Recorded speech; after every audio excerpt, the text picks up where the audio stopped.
എവിടെ നിങ്ങളൊക്കെ? ചേട്ടാ ഞങ്ങള് ടൂറിസ്റ്റ് ആണ്. ടൂറിസ്റ്റ് എന്ത്? ചേട്ടാ ഞങ്ങള് വിനോദസഞ്ചാരികളാ. ഓ, വിനോദിന്റെ ആൾക്കാരായിരുന്നു നമ്മളെ പയ്യനെ. മക്കൾ എവിടെ പോണു? അല്ല, ഞങ്ങൾക്ക് ഇവിടെ കുറച്ച് നല്ല സ്ഥലങ്ങൾ കാണണം. എന്റെ വീടിന്റെ പിറകെ വലിയൊരു താറാവ് കൃഷിയുണ്ട്. ഭയങ്കര രസമാണ് താറാവ് കിടന്ന് ഓടുന്നൊക്കെ കാണാൻ. ആ പോച്ചയുടെ ഇടയിൽ കൂടെ ഒക്കെ നമ്മൾ പോലും അറിയില്ല മുട്ട എവിടെ കൊണ്ടിടുന്നെന്ന്. കാണാം. അല്ല അങ്ങനെയല്ല ഏട്ടാ, കാണാൻ കുറച്ച് ഭംഗിയുള്ള സ്ഥലം.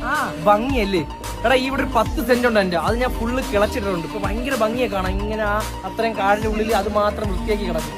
കാണാം. ചേട്ടാ ഞങ്ങളൊന്ന് പൊക്കോട്ടെ, ചേട്ടാ ഒന്ന് മാറ്. നിങ്ങൾ ഇവിടുന്ന് വന്ന വഴി തന്നെ നേരെ പോവാം. അപ്പൊ ഒരു ഇടവഴി വരും. ആ ഇടവഴി കയറി സ്ട്രൈറ്റ് പോകുമ്പോൾ അവിടെ പോസ്റ്റ് ഉണ്ട്. അപ്പൊ പോസ്റ്റിൽ ലൈറ്റ് ഇടുക, സന്ധ്യ കേട്ടോ. ആ ലൈറ്റ് ഇട്ട് കുറച്ചും കൂടെ ഫ്രണ്ടിൽ ഒരു ചായക്കട ഉണ്ട്. ആ ചായക്കട ഒരു 200 രൂപ കട ഉണ്ട്. അതും കൂടെ കൊടുത്തിട്ട് നിങ്ങൾ വീട്ടിൽ പോയിട്ട് എവിടെ പോയിരിക്കുന്നു? ട്യൂഷൻ. എന്തിനാ ട്യൂഷൻ?